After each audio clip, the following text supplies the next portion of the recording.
Hi, this is Pauline at the Reach Museum in Richland, Washington. If you're learning about plants and animals or really anything in nature, a really good practice is to keep a journal of your observations. Drawing and writing about what you see actually helps your mind remember and learn so much faster than just taking a photograph. So today I'm going to show you how to make a very simple but very flexible nature observations journal. You can probably find the materials for it at home, or they're not too hard to get. Here are the materials you'll need to make your journal. You'll need paper, you'll need a piece of cardboard or something stiff like an old folder or a report cover, and you'll need some large rubber bands. These are file bands. You can use up to 2 to 4 of these. For the paper, this is 8.5 by 11 printer paper. You can use a variety of colors and even different textures, whatever you like to draw on. You can use blank or pages with lines on them, and you can use a mixture of whatever you like. For the cover, I used a half of an old report cover, and I just cut it in half, and it's 9 inches by 12 inches.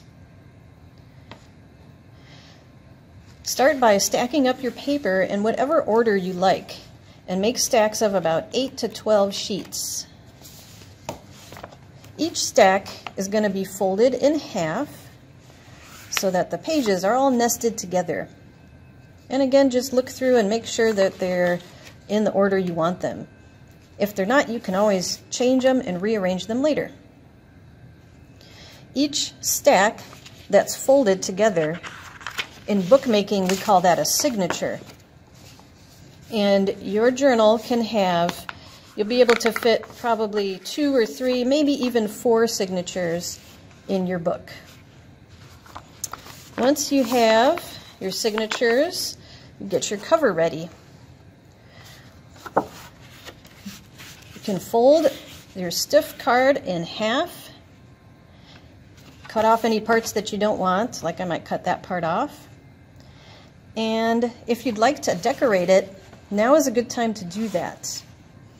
My journal I decorated with stickers and cutouts. And in order to make it a little more weatherproof, I put clear contact paper over that. That process is a little tricky and certainly not required, but it can be a fun way to keep it a little bit more sturdy and waterproof. Here's an optional thing you might want to add too, which is the button and the string. And I'll show you that once we get the book put together. So once you have your cover decorated the way you like, put your signature, one signature, into the cover and use your file band to hold it in place. Put it around the entire signature to the middle and around the cover too. Really simple. Then add the next signature.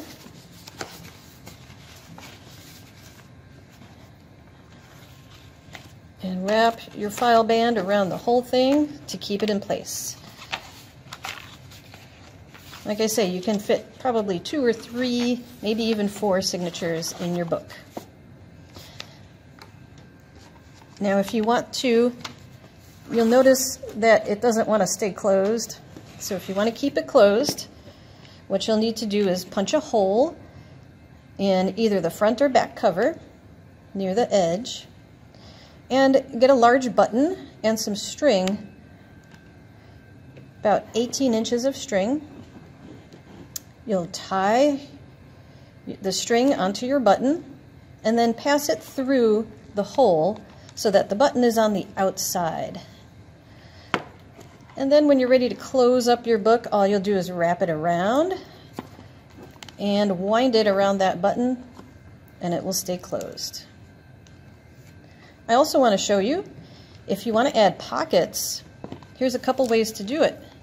One way is to tape a paper bag into the cover. If you find any things that you want to save, you can put them in the bag and fold it over to keep them from falling out. Another way to make pockets is to use some cardstock or stiff paper and some tape to make a pocket folder and insert that into one of the signatures. All right. Now that you have your journal, it's time to get started. Go outside, or you can even make your observations through a window, but it's good to get outside as often as you can. And here's a couple of tips. Number one, try to use words and pictures and even numbers every time you are journaling. That just helps remind you to make very close observations and record a lot of details. So that's words, pictures, and numbers. Okay, and then number two, here's an easy way to get started. If you can't think of what you want to observe, pick a spot that you'd like to visit often. You can visit it every day or every week or as often as you can. That's your sit spot. When you visit your sit spot, start by recording the date and the time and the location every single time you make observations. And then simply record what you notice. Write down words, draw pictures, and include some numbers of what you notice. The second part of that is what questions come up. I wonder. And the third part is, it reminds me of. What sort of things, what sort of connections can you make to what you've experienced before? So at your sit spot, remember, I notice, I wonder, and it reminds me of. All right, happy journaling.